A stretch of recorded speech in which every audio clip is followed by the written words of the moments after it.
Yay Networks. It starts with you, right? You want to raise mentally strong kids? You have to be mentally strong. Because if you don't model the message, you suck as a messenger. There, that's a good ending. That's like the tagline for this podcast.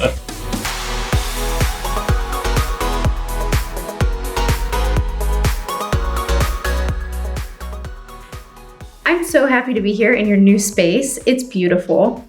Well, thank you so much. What a joy to see you. You too.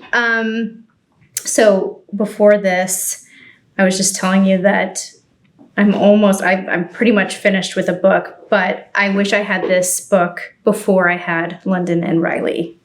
And I say that very seriously. I actually called my sister, who has 3 children. I said, Ashley, you need to download this book right away. And then I told my sister, who's getting married in September, I said, you need to read this book before you have children.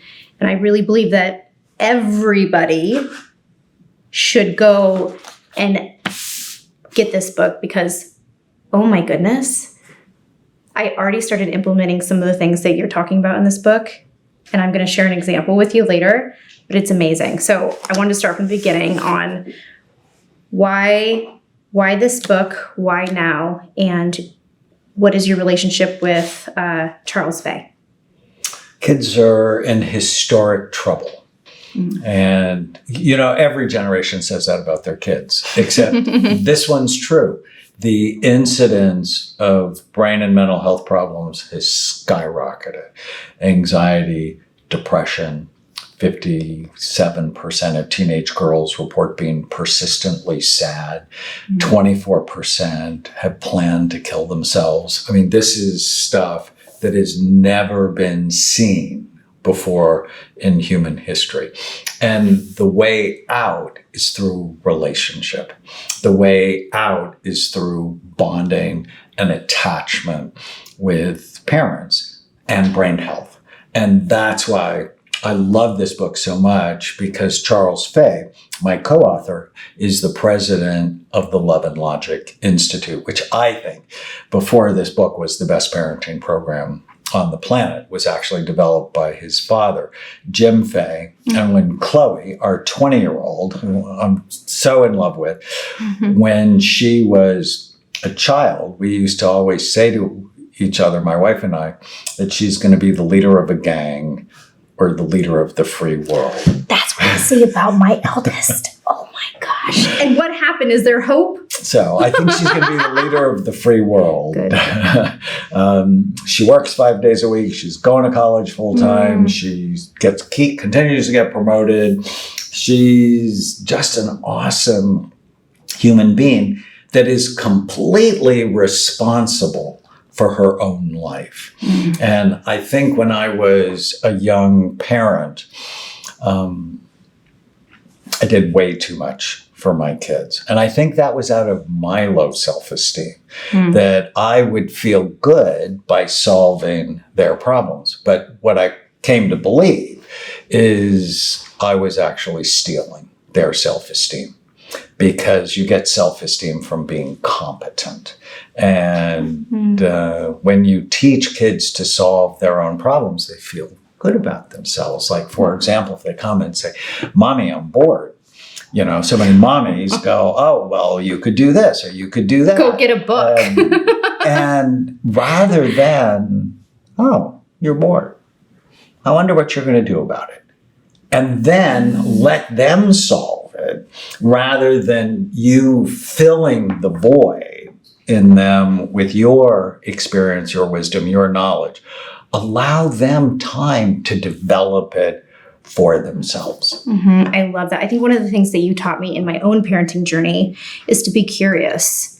And I think that's one of the greatest gifts that we can give our kids is, as a parent, if you're curious and you just keep asking these questions like you just showed by example, it helps us, our parents, it helps the kids solve their own problems, which I did this last night with my older one who is getting, bullied at school, and she had just a complete meltdown because I had asked her something, but once I got under the hood of it, she was being, someone called her an ogre, or these kids are just can be so mean. And so instead of saying, I'm going to call the school, do you want me to send an email? I said, oh, how did that make you feel?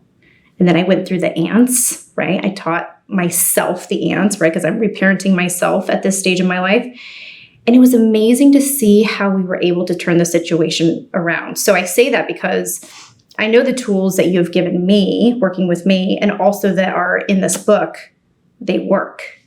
And it's really, really magical to see even bonding with my kids at this stage. Because I say to myself, like, oh, they're 14 and 10. Is it too late?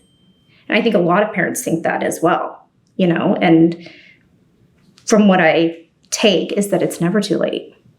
No, and you'll be a parent of them until the day you die, right? Parents of young kids think, oh, I only have until they're 18, or I only have until they're 21.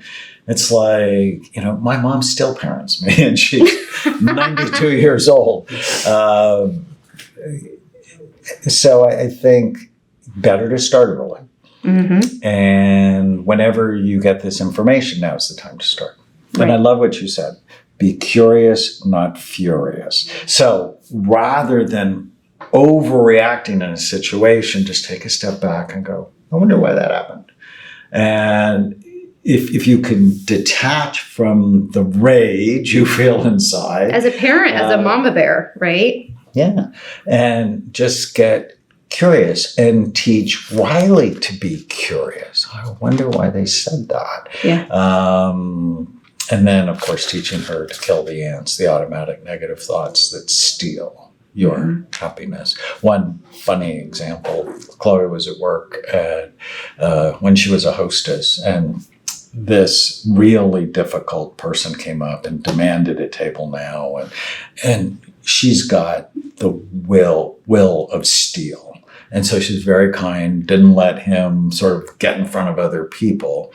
And right in front of her boss, he called her a bad name. So called her the B word, bad name.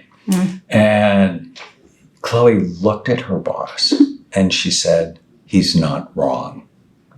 So rather than get her feelings hurt, she owned it, which just completely diffused the whole situation. And I just think it's hysterical. Somebody calls you the B word, and they go, yeah, I can see that. That's actually a great response. I actually really like that. So in chapter 1, you talk about one of the main things is what do you want? Can you talk a little bit about understanding as parents what we want, and then including our children in those conversations? That's the first step. And in anything you do that's worthy, it's what's the goal? What do I want? What do I want with my relationships, my physical health, my emotional health, my spiritual health, my work, my money? Okay, what do I want? You have to tell your brain, especially the front part of your brain, which is involved with focus and forethought, judgment, follow through. What kind of parent do I want to be? And what kind of children do I want to raise? Because then everything you say and everything you do comes from intention. So you're not just angry at a child because they pushed your button, and ADD kids are masterful at pushing buttons. They know every button on your body and they push it repeatedly. So when your buttons get pushed, you're like, okay, what's the goal? And for me, it's to be firm. I say something, I mean it, I back it up, and kind.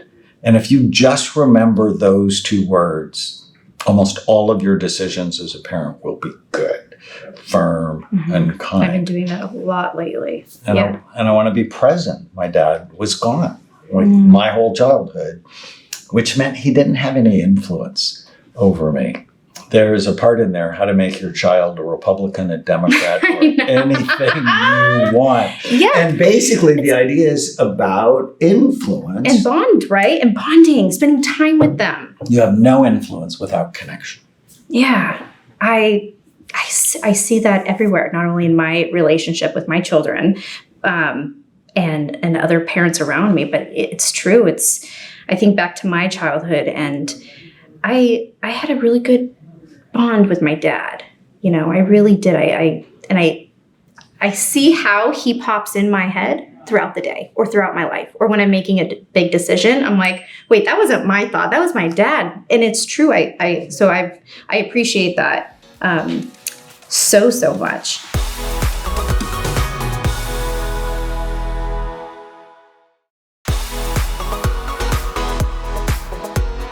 The second thing that you talked about is, so when you're spending time with your children, right? I feel like this is really important.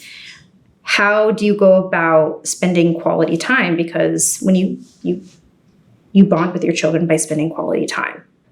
So what are some, rules that you like to follow with Dr. Fay when it comes to quality time? I know you talk about 20 minutes.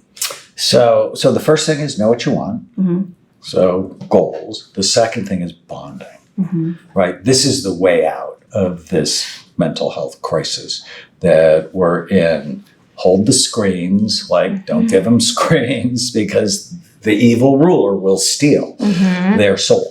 So get rid of the screens and spend time with them and listen to them. So bonding requires two things: time, actual physical time without screens, and a willingness to listen. So something called active listening. And so when I was a young child psychiatrist, this was just magical for my patients. If the parents would spend 20 minutes a day, do something with your child that the child wants to do.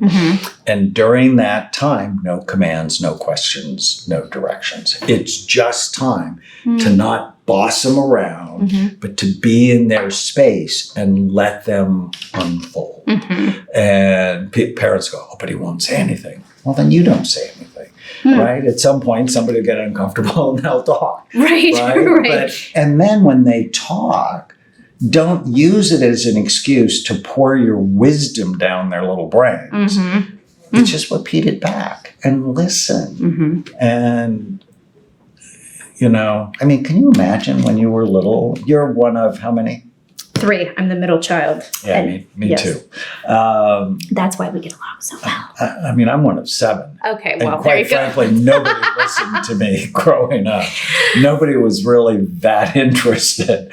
And can you imagine if somebody would just really want to sort of get in your head and understand what was going on with you rather than telling you you're wrong or giving you another way to do it. And so I give the example in the book, if my son came home and wanted to have blue hair, and I'm like, my dad, I don't know what your dad would have said, but I know what my dad would have said. I could tell you a story when I came home with purple hair. I told my mom I was going to the hair salon for highlights, and I came home with purple hair, and shit hit the fan.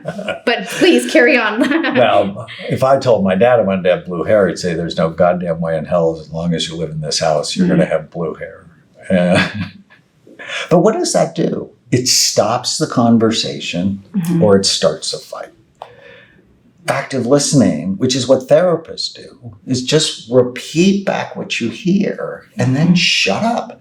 It's like, oh, you want to have blue hair. Then my son might say, yeah, all the kids are wearing it that way. Now, I've been to a school and I know there's not a lot of blue-headed people there, but what would your dad would have said if you said all the people are doing that? Well, I know what mine would have said. I don't care what anybody else is doing. As long as you live in my house, you're not going to have blue hair. If they're going to jump off a bridge, are you going with them? Again, shuts the conversation down or starts a fight. Oh, sounds like you want to be like the other kids. And then be quiet. And he'll go, sometimes I feel like I don't fit in. That's the conversation you actually want to have. And you just have to sort of get through the smoke screen of it. And it's like, oh, you feel like you don't fit in. Now, my mother would have said, what do you mean you don't fit in? You're a good looking boy. You're a nice boy. Of course you fit in. And that's not helpful either. Now, if at the end of the half an hour he wanted to have blue hair, I'm going to tell him no goddamn way in hell as long as he lives in my house. Because it's not good to look weird. Right? No, and weird people attract weird people. But Right. Well, and I went through this with London a couple years ago, and she wanted blue hair, and I'm like, but you're like a nice little Jewish girl. You're not going to be running around with like blue hair. And then I stopped myself and I was like, ew, did I just say that? I was really like disgusted because when I remember in ninth grade, I went through an emo phase and I had, I loved Avril Lavigne and I was like a deeply feeling kid and I was like buying brand new Converse and stomping on them to make them look dirty. And all I wanted was to be Avril Lavigne because I just connected with her. Then I remember my parents I wasn't allowed. I was a good little Mormon girl, right? Just like I had told London. And I said, wait a second, that's not fair. How did that make me feel? And so I said, you know what? This isn't about London and the way that she wants to express herself. This is how I feel inside about myself and my childhood and maybe what other parents would think of me. So I said, okay, you know what? Let's do blue hair for sleepaway camp. And I said, but after sleepaway camp, we're dyeing it back. When you go back to school, we're not doing blue hair. Okay. Then the fall came around and it was faded. And she goes, now I want to have purple hair. And I was like, no. And then I said, but why? Why? What is it going to hurt her? If the school allows it, if it's okay with the school, why not? If that makes her feel so good stepping onto campus with purple hair and she feels different or whatnot. So I did. And still to this day, I'm in there with the gloves, putting on some cool music, and we're dyeing hair. I mean, literally, there's hair color all over my bathroom sink. I'm like, do not touch anything. But it makes her feel good. And when I see her look in the mirror, and she's so excited that she has turquoise or purple or whatever, that's like, it didn't hurt anyone. My 92-year-old mother has purple hair. No. Oh, yeah. We had the memorial for Tana's mother who died recently. I'm so sorry. And my 92-year-old mother shows up with purple hair. And the coolest stockings. Like, she's always looked so chic. That is amazing. So you have to, as a parent, you have to decide what are the boundaries because that's your job, right? That's why God gave us parents. Yeah. So we could have guidance until our own frontal lobes develop, which unfortunately for the human species is not until about 25. And for boys, 28. And for boys, a little bit longer. Wow. I know. So you think of all these kids getting married when they're 21, it's probably not. I got married at 19. The best idea. Right. I think if I you have two look beautiful back, kids, so whatever. if you look back, you go, my brain wasn't quite developed. No. And sometimes I'm like, is it still developed? I'm not quite sure. One of the things you did talk about is going back to what you're saying before is spending quality time and not even talking. You talk about when kids change the rules to games. And I feel like there's a lot of parents out there could actually relate to this because when you're playing Chutes and Ladder or whatever game, Life, whatever it is, kids like even Uno, sometimes Riley makes up her own rules. And I'm just like, let's Google, let's call a friend. Let's see and it's like, why? So we do that often. We have all sorts of rules in our games when it comes to like Uno and stuff. And letting them make up some of the rules. And then it's like, oh, well, we'll play by your rules. Yeah. At least during special time. Right? I mean, if they're cheating at other times, you probably should call them out on it because if they cheat at school, that's going to be big problems for them. But during that time, the goal, right, everything with intention, the goal is connection. So last night I did something with London, and I'm probably going to get in trouble for doing this over text message with her, but I'm curious to know what you think. Let's see. Where's London? So London is 14 and she is, can be Jekyll and Hyde sometimes, but we love her. And sometimes it's like, what London am I getting? And I've talked about this too. London has special needs and ADHD, and she's on the spectrum. And so one of the things that I have, not just being a typical kid and wanting to not hang out with her mom, she also has high anxiety, which I find a lot of times she's just in her room with the lights out and she wants to be left alone and she's listening to music or she, is working on an ed puzzle. So I read a chapter in here and maybe this was about the bonding where you actually give examples on what to say to your kids. And I love this because I think a lot of the times not to speak for other parents, but for myself, sometimes just having the words is super helpful. So I said to her, I feel we haven't had enough time together when you're with me because she's in a split home. You're important to me. Let's spend some special time together. What would you like to do with me? I just put it out there, just out of curiosity. She's in her room. I'm in my room. And she replies, can we go somewhere? I was like, oh, this is heading in a good direction. I said, sounds like a great idea. What do you have in mind? And she wrote, can we go to Target? And I said, great.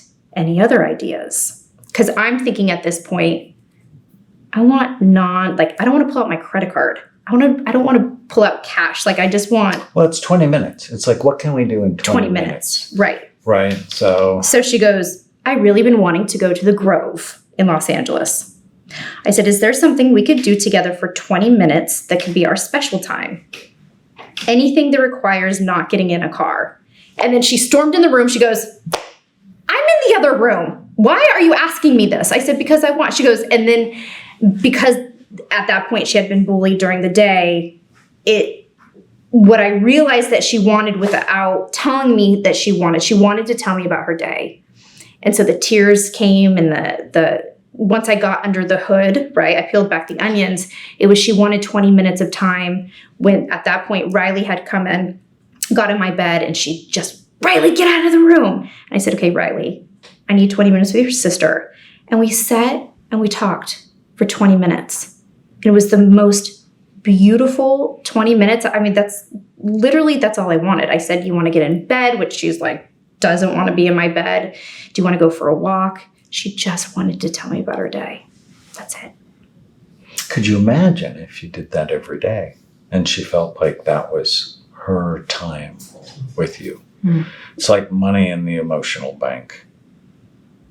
Yeah. And especially if you've had emotional challenges or learning challenges, you know, almost every day is stressful for you. And if she feels like she's connected, it protects her against, you know, a lot of the evil things that are out in the world. And I think even though she wanted to go to Target and she wanted to go to the Grove, because we live in a society where it's like, oh, we'll do a little retail therapy, or she'll see me doing it, or maybe her dad, or whatever it is. It's like her inner child, right, really just wanted to, you know, I call it diarrhea of the mouth, where you just vomit everything emotionally. She wanted connection. She wanted connection. Yeah. And so thank you for that, because yesterday she really needed it. And I think going on this path with both of my kids, and when people read this book and you understand the importance of bonding and connecting, it's just 20 minutes out of our day. That's it. And so many women especially feel guilty because they're working. And then, you know, we're at almost 4 generations of tired women, because here in California, 90% of mothers also work outside of the house. They're primary caretakers for the kids. They're primary caretakers for the house, right? You know this. And you're chronically tired, but you also chronically feel guilty that you don't have enough time for them. So this is not a lot, 20 minutes.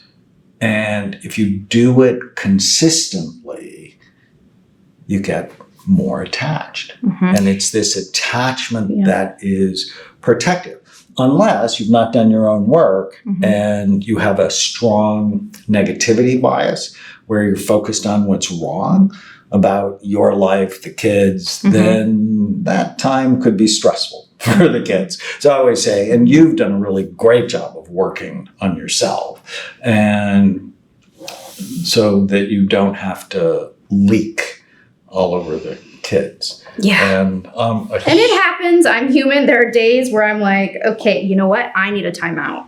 I need to give myself a timeout. And so my kids know when I shut my door, which we don't shut doors in our house, but when mom's door is shut, it's like, unless it's an emergency or someone's bleeding, you don't need to use my bathroom. You have a bathroom, right? Like, the kids love to do that.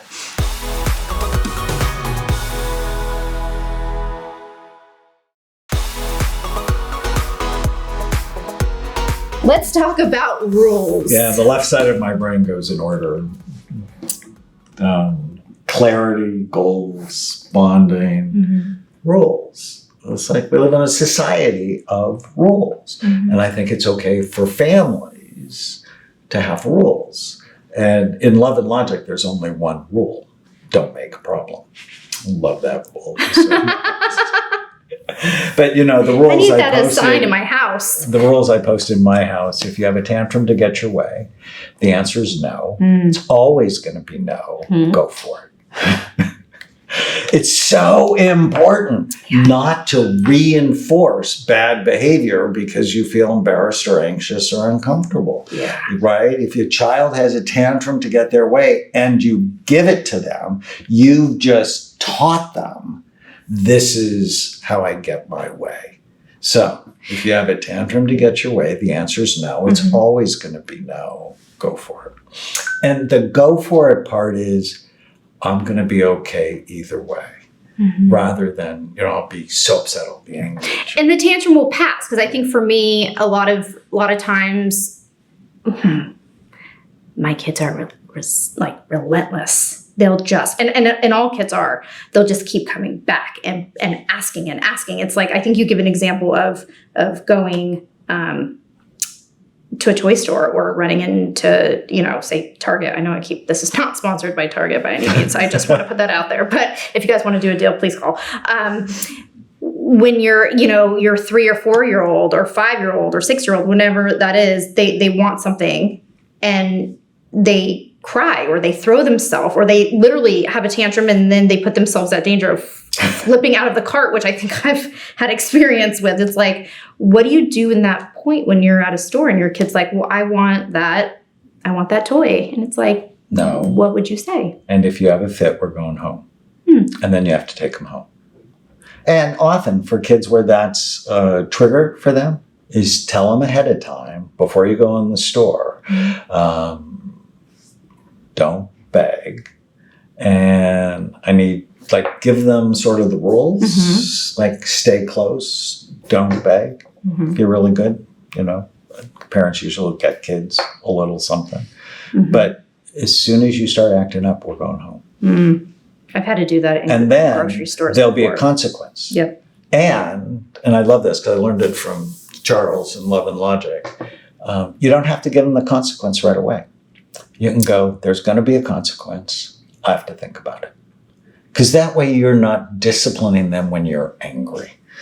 And it makes them a little nervous. It's like, oh, mommy's just not going to lash out at me. Mommy's going to really think about it. This is going to hurt. That happened to me when I was 16. It's like if you show up a minute late from when your curfew was, there's going to be consequences. And you're like, oh, and they're going to think about it. They're going to think hard, which is not, now I feel like for me, consequences are, no sleepovers, no electronics, things like that. And that, these kids are so unfortunately addicted that those are easy consequences and they don't like them. Other rules I like is tell the truth because that'll always serve them in life. Which means, of course, you have to tell the truth because kids do what you do, not what you tell them to do. Right. Put things away you take out, which goes into chores. Children should have chores. Help me in that department. My kids are, I can't even with girls. They don't put their stuff away. It makes me crazy. Yeah. Then you should take it from them. Great. I love throwing things away or donating them. Yeah. Because if you don't teach them to do it, then they won't do it, probably drive their partner crazy, and then their kids won't do it, right? So this is a generational play. You don't have to be OCD about it, but one of the rules is put things away you take out. And I just think it's so important. It's so important. And so because an organized space goes to a more organized brain. And so these rules, just thinking about all the stuff that I have to clean up when I get home. Or no, I'm not going to clean up, that I'm going to make the kids clean up, or they're not going to have it. How do these rules apply for kids that think and learn different or are neurodivergent, like we say now? You have to be careful not to give in because you think they can't. Because if you do that, you're accelerating their disability. And put things away that you take out, that's not hard for ADD kids. And, I have 3 ADD kids of my 6 kids. So I know more about this than I want. And one of them, like, I would clean up his room with him on Sunday, and by Monday afternoon, it's like a cyclone hit it. I actually hired a professional organizer. I'm like, he's not listening to me. And I had her come back every week for like 6 months. He's one of the most organized people I know. It's not natural to him, so he had to overlearn. Right. With like labels and things like that. Yeah. Not in an OCD way, but in a way that allows him to do his life. Mm-hmm. But again, if you're not modeling it, then it's really hard for them. And always the first person to take care of is you. Mm-hmm. Because if you're happier, more positive, more organized, more goal-directed, it spills over to the kids. Mm-hmm. Okay, so we have rules now. So, goals, bonding, rules. Notice what you like way more than what you don't like. So important. This is why I collect penguins. We need penguins in the new studio. Yeah, we need like a little penguin something. Right here, Natalie. Yeah, okay. we need penguins in the new studio. I'll look for some, penguin. Because it just reminds me, notice what you like more than what you don't like. My oldest, who I was just talking about, the disorganized one, the ex-disorganized one, was hard for me. And I adopted him when he was 2.5 and loved him. And then I didn't like him very much because he was argumentative and oppositional. And I don't think he's 6 or 7. I'm in my child psychiatry training program in Hawaii, which is a place I dearly love. And I'm talking to my supervisor, Dr. Lois Fischler, and I'm like, I am not having any fun at home with this kid. I just mostly want to strangle him. And she's the one that taught me about special time. And I took him, like, London wants to go to the Grove. So I took him to a place called Sea Life Park, which is sort of like SeaWorld on Oahu. And just he and I, and we had the best day ever. Went to the killer whale show, and that was great. And we went to the sea lion show, and that was funny. And then we went to the dolphin show, and it was amazing. But at the end of the day, he grabs my shirt, and he goes, I want to see Fat Freddy. And I'm like, who's Fat Freddy? He rolled his eyes at me. It's like, the penguin, Dad, don't you know anything? Right? That was the kind of relationship we had. And so we went and saw the Fat Freddy show. So Freddy was a humble penguin who was chubby and super cute. And he comes on the stage and he climbs this the ladder of the high diving board, goes out to the end of the board, bounces, and then jumps in the water. And I'm like, whoa. And then he gets out of the water and he bowls with his nose, he counts with his flipper, he jumps through a hoop of fire. And I'm like completely blown away, have my arm around my son. I think I'm a good dad. And then the trainer asked Freddy to go get something. He went and got it and he brought it right back. And at that moment, time stood still for me. Because I went, damn. I asked this kid to get something for me, and he wants to have a discussion for like 20 minutes. And I knew my son was smarter than the penguin. And I'm like, this is my problem. And I went to the trainer afterwards, and I said, how did you get Freddy to do all these really cool things? And the trainer looked at my son, and then she looked at me, and she said, unlike parents, whenever Freddy does anything like what I want him to do, I notice him. I give him a hug and I give him a fish. And the light went on in my head that even though my son doesn't like raw fish, my daughter actually would love it. Totally would have worked with her. That he didn't like raw fish. Whenever he did what I wanted him to do, I wasn't paying attention. But when he didn't do what I wanted him to do, I gave him a lot of attention because I didn't want to raise bad kids.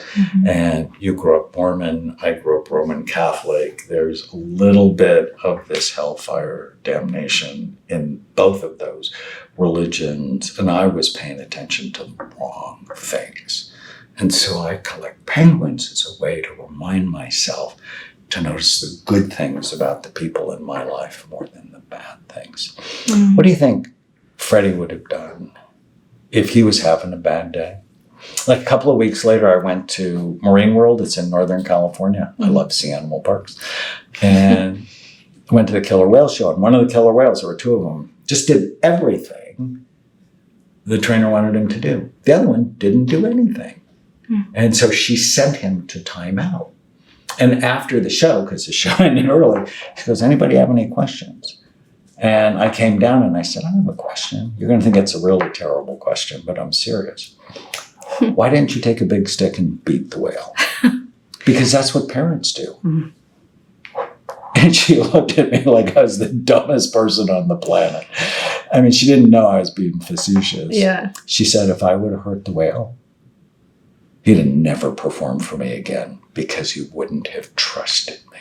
But you think of parents who think, spare the rod and spoil the child, and they get physical with kids. It's very dangerous to do because they won't trust you. And if they don't trust you, they won't talk to you. And we now live in a dangerous society for kids because of screens and social media. You want them talking to you. You don't want them talking to people their age and getting advice from TikTok. Oh, yeah.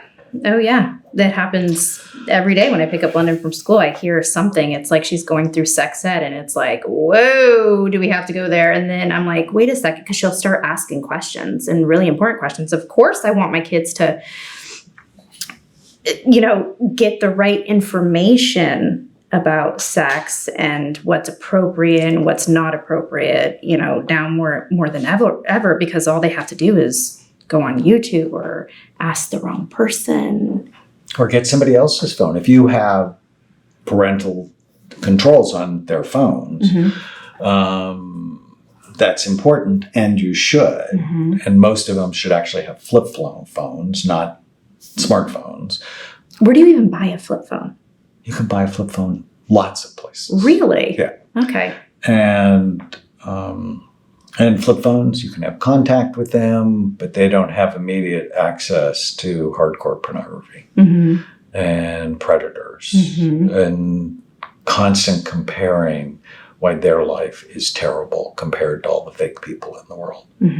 So very important. And it doesn't mean that they never even have if that. you do it, they have access to their friends' phones, and all of a sudden they're watching hardcore pornography more than ever before. And so who do you want to educate them about sex? Do you want to be the one? And so often parents abdicate that. I mean, still today, if I talk to my mother about it, she gets embarrassed. 92, 7 children. I'm like, come on, you must know something about this. Yeah. When I bring it up to my parents, they're like, are you guys still having sex married 39 years later? And my mom doesn't want to talk about it. And I think that just goes with my maybe religious upbringing. It wasn't all I knew is that you weren't allowed to have sex until you were married, or you weren't, like, it was a sin. So these conversations were very taboo in the home, which is, you just have to change. The world is changing and you have to change, especially now more than ever with raising children. Yeah. And I think talking about it, who do you want to have influence over them? Not Google. Definitely not Google. And not the messages that we're hearing from our society now, which I think are so toxic. Next rule. What did we miss? Ask permission before you go someplace. I think that's really important. Kids hate when you're supervising them. They hate it more when you don't.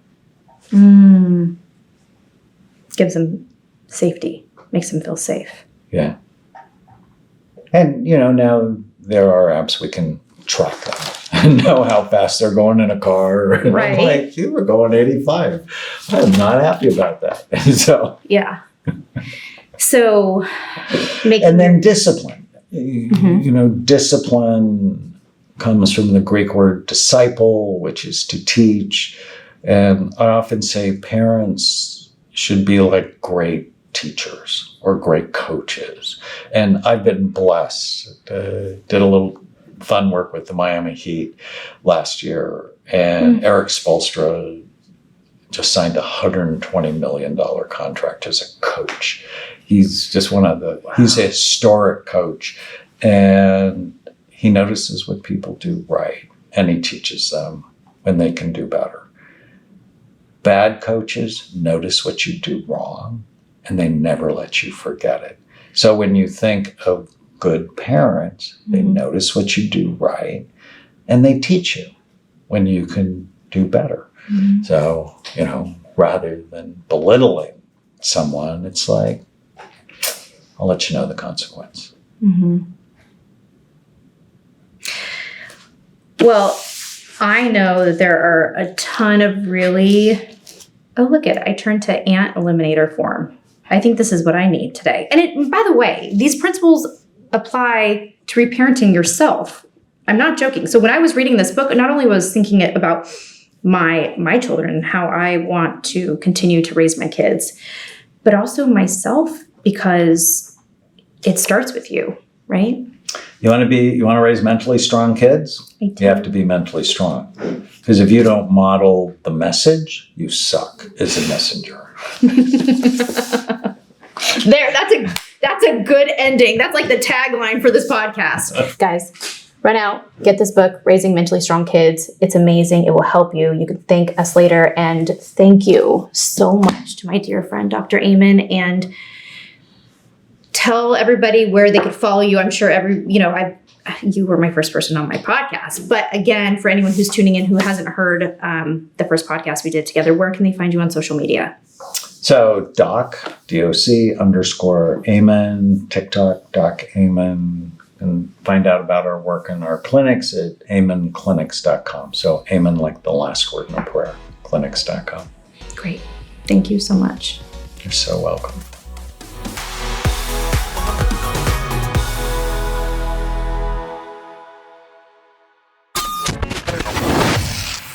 Yay Networks.